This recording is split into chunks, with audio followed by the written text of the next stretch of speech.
आप सभी को मेरा क्रांतिकारी जोहार। मैं दिल्ली से चलकर आया हूं, लेकिन ये बड़ी बात नहीं है। बड़ी बात ये है कि मैं आदिवासी परिवार के बीच में आकर के ये महसूस कर रहा हूं कि मैं अपने ही परिवार से मिलने चला आया।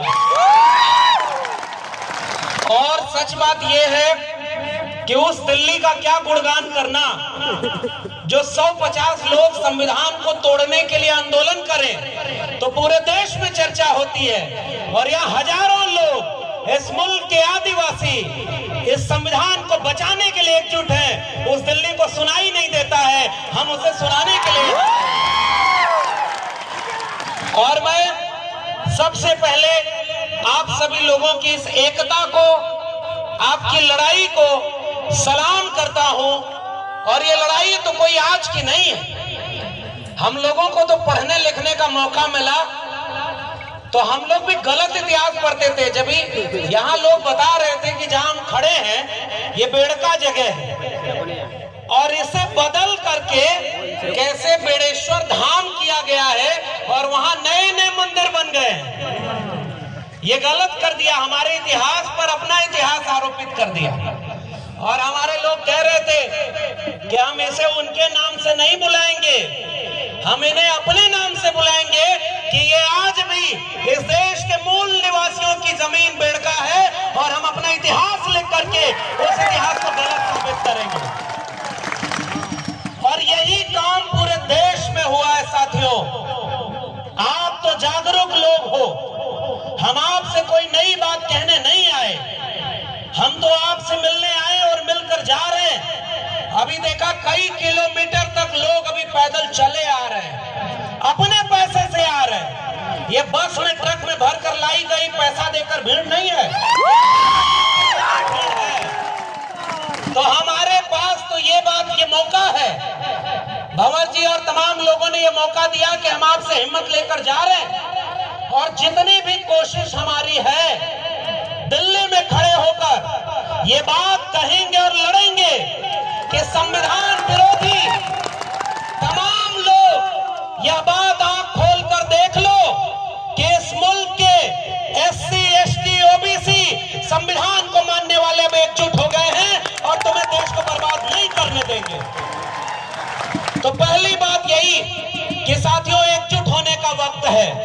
मैं तो आदिवासी समाज से आता भी नहीं, मैं तो OBC समाज से आता हूं। OBC मतलब जानते हैं, और मुझे पता चला है कि इस कार्यक्रम में ढेर सारे OBC भी आए हुए हैं। और आपके बारे में तो हमें भी 2 साल पहले पता चल गया था कि जिन आदिवासियों को बनवासी करके तोड़ने की कोशिश हो रही थी 7-8 साल पहले उस आदिवासी परिवार ने एकजुट होकर सबको जोड़ने की कोशिश कर ली और आपने क्रांति कर दी है भाई। मैं आपको सलाम कर रहा हूं।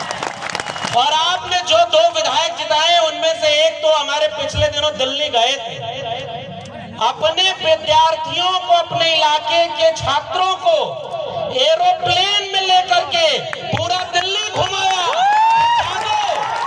और पढ़ाई करोगे तो एक दिन दिल्ली पर तुम कब्जा भी कर लोगे, ये कहने की जरूरत है। और ऐसे वक्त में ले आए हैं वो दिल्ली जब इस देश में एक प्रधानमंत्री ऐसा बैठा है जो पहले जब चुनाव लड़ रहा था तो वादा क्या किया था कि वो बेच रहे हैं भारत को, मैं चैन से कैसे सो जाऊं, सौगंध मुझे इस मिट्टी की, मैं देश नहीं बिकने दूंगा।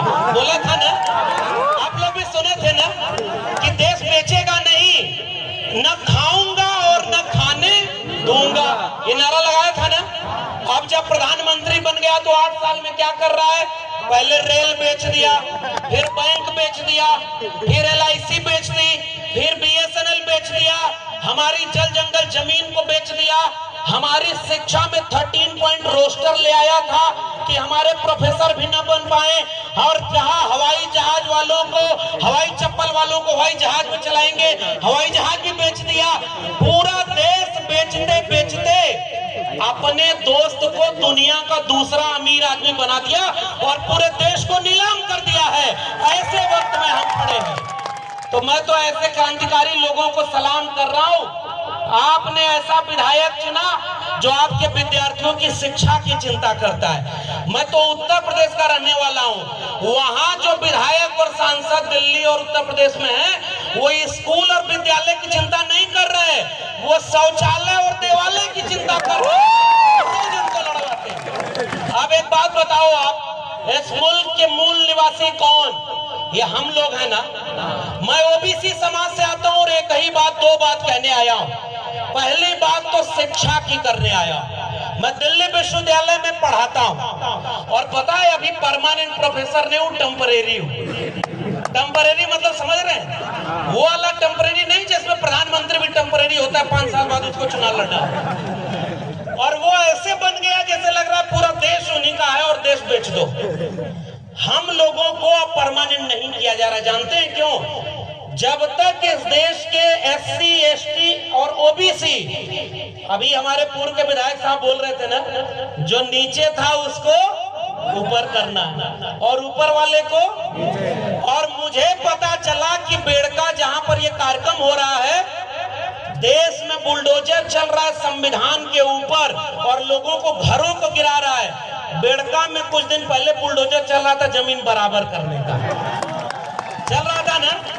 हम भारत के संविधान को आगे रखकर इस देश की जाति व्यवस्था, जिसमें कोई मुख से पैदा हुआ, कोई भुजाओं से पैदा हुआ और अपने को ऊपर रख करके देश को बर्बाद किया, हम इस देश के SC, ST, OBC आज आओ संकल्प लें कि एक बराबर जमीन बनाएंगे और कोई बड़ा और कोई भाई, इस देश को बनाया हमने, इन बंजर जमीनों को उपजाऊ बनाया हमने। और हमारे पुरखों की तो तस्वीर लगी है साहब, बाबा साहब डॉक्टर अंबेडकर और बिरसा मुंडा, टंटिया मामा, जयपाल सिंह मुंडा, सिद्धू कानू, तिलका माझी, अगर ये न होते तो ये देश ऐसा कभी नहीं बनता। यह बात मैं आपसे कहने आया हूं कि हमारे पुरखों ने ये लड़ाई लड़ी है। और मैं पहली ही अपील आपसे कर रहा हूं साथियों, बहुत सारे लोग बोलने को हैं, इस देश के सबसे पुराने इलाकों में से एक, सबसे पुराने बाशिंदे आप हैं ना, और आपने इस मुल्क को बनाया है ना। तो एक बात बताइए, आपके बच्चों के भविष्य को अगर कोई बर्बाद कर रहा है तो आप उसे बर्बाद होते देखेंगे क्या? क्या अपने बच्चों के भविष्य को बर्बाद करने देंगे क्या? अरे भाई, इस देश में जिनको आपने बड़े बड़े नेता बनाया, वो रोज मंदिर, मस्जिद, हिंदुस्तान, पाकिस्तान और हिंदू मुस्लिम में पूरे देश में दंगा करवा रहे हैं। और हमारे बच्चों की स्कूल, विश्वविद्यालय सब निजी हाथों में बेच दिया ताकि हमारे आपके घरों के बच्चे न पढ़ पाए। इसलिए इस देश के मूल निवासी भाइयों, मैं आपसे एक अपील, एक गुजारिश करने आया हूं। भूखे रहना, प्यासे रहना, एक कपड़ा कम पहनना, आप घर में एक रोटी कम बनाना, लेकिन हाथ उठाकर बताओ, आप अपने बच्चों को पढ़ाओगे कि नहीं पढ़ाओगे? स्कूल भेजोगे कि नहीं भेजोगे? आप सब कुछ सह लेना, लेकिन अपने बच्चों को स्कूल भेजना। बाबा साहब डॉक्टर अंबेडकर ने एक बात कही थी, जिस दिन इस देश में मंदिर जाने वाली भीड़ स्कूल जाने लगेगी, उस दिन इस देश में क्रांति हो जाएगी और इस देश को कोई गुलाम नहीं बना पाएगा। तो जो विधायक ने अभी 25, 30, 50 बच्चों को दिल्ली लेकर के दिखाया कि ये दिल्ली है जहां से पूरा देश चलता है, तुम्हें पढ़ लिख करके DM, SP, doctor, engineer, professor और जज बनना है। एक बात बताओ इस देश के आदिवासी लोगों, सुप्रीम कोर्ट में कितने जज आपके हैं पता है? 0 है। आपके हाई कोर्ट में कितने जज हैं? आपके प्रोफेसर कितने हैं? सब 0 हैं लगभग। और सारा कब्जा किसने किया है? 5% लोगों ने इस देश की 90% जगह, जमीन, प्रोफेसर, डॉक्टर, इंजीनियर सब पर कब्जा किया। क्या हम लोग गुलाम हैं क्या? हमारे पुरखों ने लड़ाई लड़के इस मुल्क की मिट्टी को बचाया है ना। मुझे याद आता है बिरसा मुंडा का वो इल्गुलान, जब उन्होंने कहा था कि हमारी जल जंगल जमीन पर हमारा हक है और जितने बाहर से आए हैं, चाहे वो अंग्रेज हो, चाहे वो यहाँ के सामंती जमींदार हो, वो सब दिक्कू हैं और इन दिक्कुओं के खिलाफ हम उलगुलान करते हैं और अपने मूल निवासियों के हक के लिए लड़ेंगे। बिरसा मुंडा ने क्या इसीलिए लड़ाई लड़ी थी कि आज 75 साल बाद इस मुल्क के सुप्रीम कोर्ट में आपके जज ही ना हो? मैं दिल्ली विश्वविद्यालय से आया हूं भाई, और आपसे कहने आया हूं कि आपके प्रोफेसर वहां नहीं है। 92 कॉलेज दिल्ली यूनिवर्सिटी के हैं, उसमें से एक भी कॉलेज का प्रिंसिपल कोई आदिवासी नहीं है। ये किसका देश है भाई? न जज हमारे, न वकील हमारे, न डॉक्टर हमारे, न इंजीनियर हमारे, और रोज ये कहते हैं हिंदू मुस्लिम के खिलाफ लड़ाने के लिए।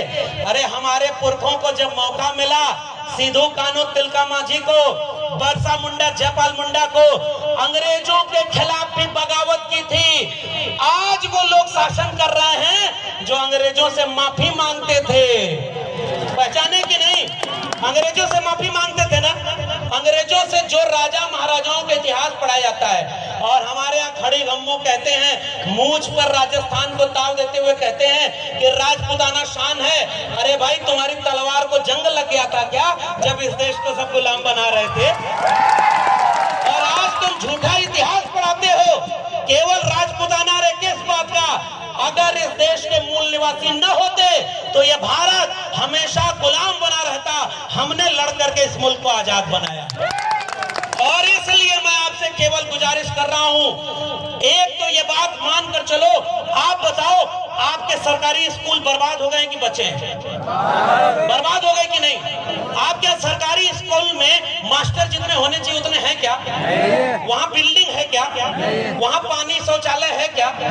स्कूल बर्बाद कर दिया, पढ़ाई खत्म। जब पढ़ाई खत्म हो जाएगी तो बिरसा मुंडा को पढ़ेगा कौन? सिद्धू कान्हू को पढ़ेगा कौन?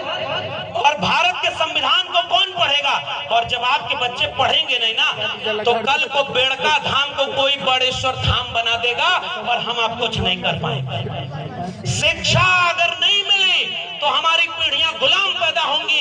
इसलिए इस राजस्थान के लोगों, इस भारत के मूल निवासी लोगों, इस देश के दलित पिछड़े आदिवासी लोगों, एक संकल्प लो कि चाहे कुछ भी हो जाए, हम अपने इसको घर के लड़के और लड़कियों दोनों को स्कूल भेजेंगे और पढ़ाई करेंगे ताकि आने वाली पीढ़ी गुलाम न पैदा हो। और दूसरी अपील करके आपसे विदा लूंगा।